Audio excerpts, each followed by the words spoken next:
One of the most frequent questions that I get concerns chemotherapy. It usually starts out something like, my friend is on chemotherapy for breast cancer, et cetera, et cetera. How much Kangen water should she drink? Well, first of all, she could drink all she wants because there's no magic or mystery. Kangen water is good for any human condition because it is the best water you can drink, just parenthetically. During chemo, many doctors advise that antioxidants be discontinued. Well, it turns out that that's a total myth and that is completely wrong. The antioxidants do not adversely affect chemotherapy, and it is absolutely shown by a number of studies that no harmful effects occur if you're on chemo and if you are taking antioxidants, whether that be in the form of Kangen water or any other antioxidants.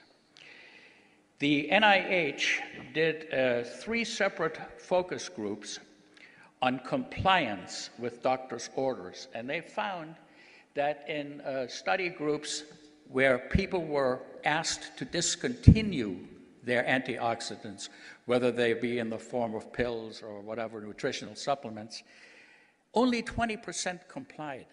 So it's a total waste of time to ask them to do it in the first place. And also, a review published in May of 2007 by Cancer Treatment Reviews, 855 studies were reviewed, and not one single one showed an adverse effect of antioxidants while on chemo. And so basically that chapter is closed.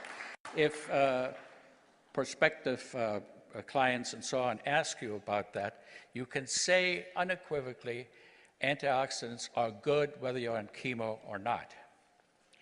Now, what about benefits of Kangen water in patients who are undergoing chemotherapy? Are there any?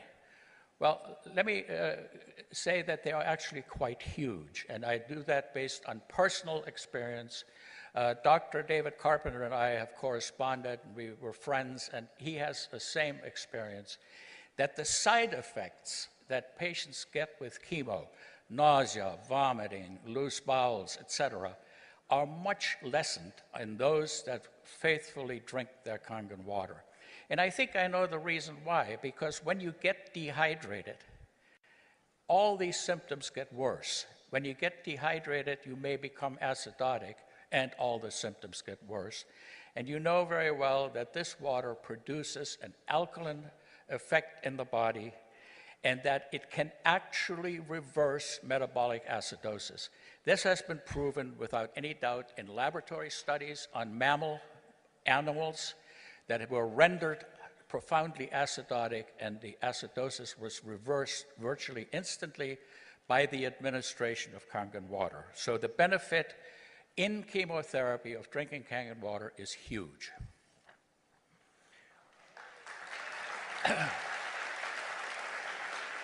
Now, what about radiation therapy? It is being used widely throughout the country for certain types of breast cancer.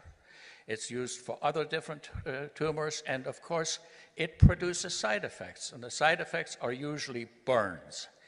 They're worse in fair-skinned people. There's nothing more, heart-wrenching to see. We get some fair-skinned Celtic person, snow-white skin, and the burns are very, very nasty.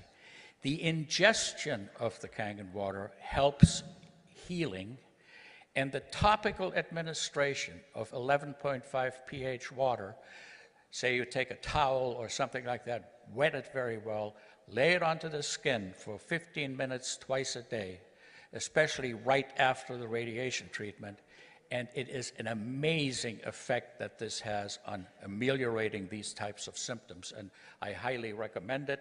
And by the way, you don't need FDA approval for that. Water has been used to treat burns since antiquity.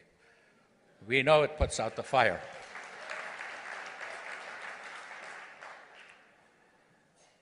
Another question. I have a prospect who has cancer. Will the water help? Well, first of all, there is no scientific data that we can quote that the water would cure. However, because the product promotes wellness, because the product gives us good hydration, and good hydration makes people feel better, people with cancer should drink all they possibly can because it will make them feel better about themselves and also improve their sense of well-being, which is, as far as I'm concerned, the best thing that you can do when you have a miserable disease.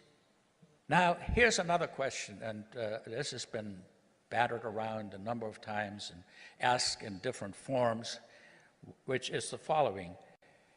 Can you become too alkaline by drinking too much Kangen water?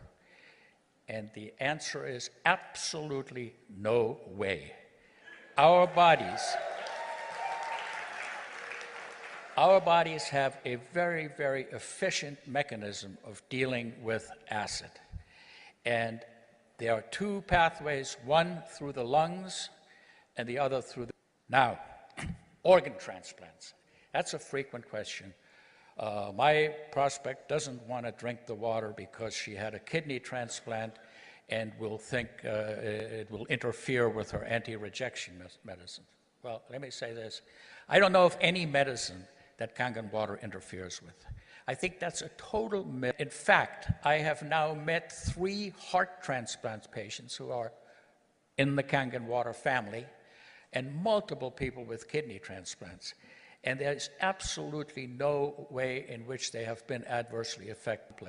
Water. So, organ transplants, Kangen water, totally compatible. And then there is a list, I'll just tell you a quick list of conditions that I've been asked about and have been asked to advise on how much and what pH water to drink. These are by no means all of them, but lung, liver, and bone cancer, leukemia, melanoma, brain tumors, Hodgkin's disease, pancreatic cancer, colon cancer, stomach cancer, ovarian cancer, uterine cancer, throat cancer, breast cancer, bladder cancer, prostate cancer, and myeloma, and others. And the answer is all the same for all of them. The water is good to hydrate people who are chronically dehydrated, which most cancer patients are. It does not cure the cancer, but it definitely can't hurt, and it might just make you feel better.